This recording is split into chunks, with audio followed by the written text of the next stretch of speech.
નમસ્કાર મિત્રો, જય માતાજી। આજે આપણે એક એવી વાત જાણવાના છીએ જે શાસ્ત્રોમાં ખૂબ જ મહત્વની માનવામાં આવે છે। કહેવાય છે કે મા દુર્ગા પોતાના ભક્તોને સુખ, સમૃદ્ધિ, ધન, આરોગ્ય અને સફળતા આપે છે। પરંતુ એક એવી વસ્તુ છે જે મા દુર્ગા કોઈને પણ આપતી નથી। જો કોઈ વ્યક્તિ આ વસ્તુ મેળવવાનો પ્રયત્ન કરે અથવા ખોટી રીતે તેનો ઉપયોગ કરે તો તેના જીવનમાં દુઃખ, કષ્ટ અને બરબાદી આવી શકે છે। તો ચાલો જાણીએ કે આખરે એ વસ્તુ શું છે। મિત્રો, હિન્દુ ધર્મમાં મા દુર્ગાને શક્તિનું સ્વરૂપ માનવામાં આવે છે। તેઓ પોતાના ભક્તોની રક્ષા કરે છે અને ખરાબ શક્તિઓનો નાશ કરે છે। પરંતુ મા દુર્ગા ક્યારેય કોઈને અહંકાર નથી આપતી। હા મિત્રો, અહંકાર એ એવી વસ્તુ છે જે માણસને અંદરથી ખોખલો બનાવી દે છે। જે વ્યક્તિને અહંકાર આવી જાય તે ધીમે ધીમે પોતાના સારા કર્મો ભૂલી જાય છે। તેને લાગે છે કે તેની સફળતા માત્ર તેના કારણોમાં જ છે। શાસ્ત્રોમાં ઘણા ઉદાહરણો જોવા મળે છે। રાવણ પાસે અદ્ભુત જ્ઞાન હતું, અપરંપાર શક્તિ હતી, પરંતુ અહંકારના કારણે તેનો વિનાશ થયો। મહાભારતમાં દુર્યોધન પણ અહંકારના કારણે પોતાના પરિવાર અને રાજ્યનો નાશ કરી બેઠો। આથી જ મા દુર્ગા પોતાના ભક્તોને હંમેશા વિનમ્ર રહેવાથી શીખ આપે છે।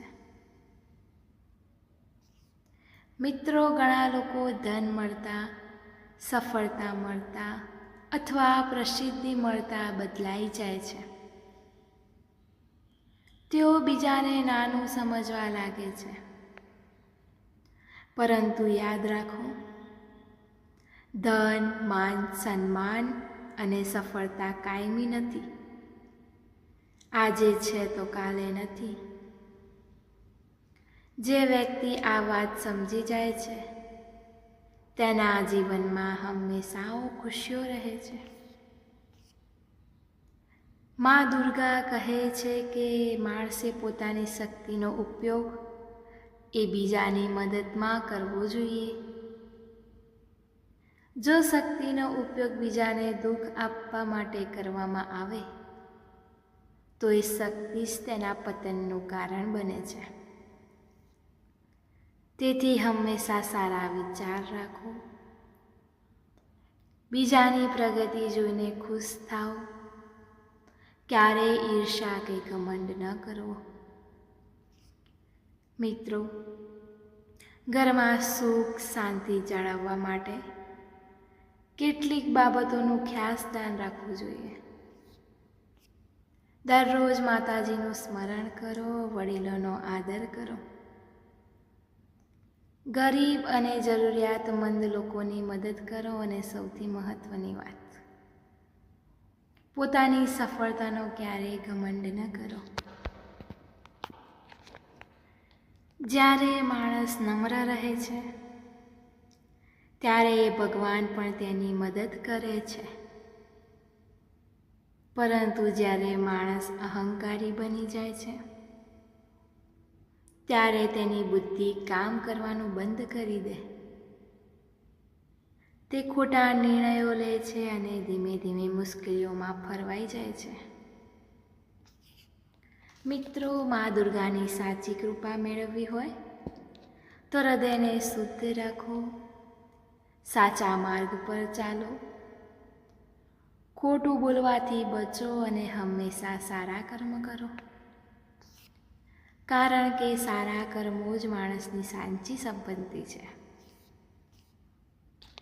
એક નાની વાત યાદ રાખજો, ધન ખોવાઈ જાય તો ફરી મળી શકે છે, આરોગ્ય બગડે તો સારવારથી સારું થઈ શકે છે, પરંતુ જો માણસનો સારો સ્વભાવ અને વિનમ્રતા ખોવાઈ જાય તો જીવનમાં ઘણી મુશ્કેલીઓ ઊભી થઈ શકે છે. પરંતુ મિત્રો, વાત અહીં પૂરી થતી નથી. ઘણા લોકો માતાજીની પૂજા તો કરે છે, પરંતુ પોતાના જીવનમાં સારા સંસ્કારો લેવાનું ભૂલી જાય છે. માત્ર દીવો કરવાથી કે ફૂલો ચડાવવાથી માતાજી પ્રસન્ન થતા નથી. માતાજી ત્યારે પ્રસન્ન થાય છે જ્યારે માણસ પોતાના કર્મોને શુદ્ધ બનાવે છે. જ્યારે કોઈ ભૂખ્યા વ્યક્તિને ભોજન અપાય છે, જ્યારે કોઈ દુઃખી વ્યક્તિને સહારો અપાય, જ્યારે કોઈની મદદ નિસ્વાર્થ ભાવથી કરવામાં આવે, ત્યારે માતાજીનું સાચું આશીર્વાદ પ્રાપ્ત થાય છે. આજના સમયમાં દરેક વ્યક્તિ ધનવાન બનવા માંગે છે. મોટું ઘર, મોટી ગાડી અને વૈભવી જીવન જીવવાનું સપનું દરેક જુએ છે. પરંતુ ઘણીવાર લોકો પૈસા કમાવાની દોડમાં પોતાના સંબંધો ગુમાવી બેસે છે. માતા પિતાનો પ્રેમ, પરિવારનો સાથ અને સાચા મિત્રો, આ બધી વસ્તુઓ પૈસાથી ખરીદી શકાતા નથી. તેથી જીવનમાં પૈસા મહત્વના છે, પરંતુ સૌથી વધારે મહત્વના નથી. યાદ રાખજો, જે ઘરમાં પ્રેમ હોય છે ત્યાં સુખી પોતે જ આવી જાય છે. જે ઘરમાં એકતા હોય છે ત્યાં સમૃદ્ધિ પોતે જ આવી જાય છે. અને જે ઘરમાં માતાજી પ્રત્યે શ્રદ્ધા હોય ત્યાં મુશ્કેલીઓ અને લાંબા સમય સુધી ટકી શકતી નથી. શાસ્ત્રોમાં કહેવામાં આવ્યું છે કે માણસના કર્મો જ તેનું ભવિષ્ય બનાવે છે. જો તમે સારા કર્મ કરશો તો સારા પરિણામ બનશે. જો તમે બીજાને દુઃખ આપશો તો એનું પણ ફળ પણ તમને એ જ દિવસમાં મળશે.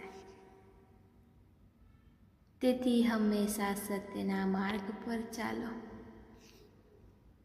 ઘણા લોકો પૂછે છે કે માતાજીની કૃપા કેવી રીતે પ્રાપ્ત થાય? તો તેનો જવાબ ખૂબ સરળ છે. દરરોજ માતાજીનું સ્મરણ કરો, ક્યારે કોઈ સાથે અન્યાય ન કરો અને હંમેશા તમારા મનમાં સકારાત્મક વિચારો રાખો. મિત્રો, જ્યારે જીવનમાં મુશ્કેલી સમય આવે છે ત્યારે ઘણા લોકો ભગવાન પર વિશ્વાસ ગુમાવી દે છે, પરંતુ સાચો ભક્ત એ જ હોય છે જે ખરાબ સમયમાં પણ પોતાની શ્રદ્ધા જાળવી રાખે છે. કારણ કે દરેક રાત પછી સવાર આવે છે અને દરેક મુશ્કેલીઓ પછી સારો સમય પણ જરૂર આવે છે. તેથી ક્યારેય હાર ન માનશો. તમારા પ્રયત્નો ચાલુ રાખજો, માતાજી પર વિશ્વાસ રાખજો અને તમારા કર્મો સારા બનાવજો. કારણ કે માતાજીની કૃપા જ્યારે વરસે છે ત્યારે બંધ થયેલા રસ્તા પર ખુલી જાય છે. અશક્ય લાગતા કામ પણ શક્ય બની જાય છે અને જીવનમાં સુખ, શાંતિ, સમૃદ્ધિનું આગમન થાય. તો મિત્રો, અંતમાં એટલું જ કહીએ,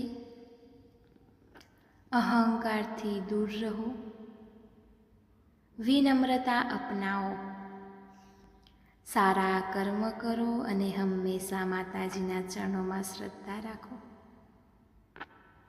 જય માતાજી. જો તમને આ વાત ગમી હોય તો વિડીયોને લાઈક કરો, શેર કરો અને ચેનલને સબસ્ક્રાઈબ કરવાનું ભૂલતા નહીં. ધન્યવાદ.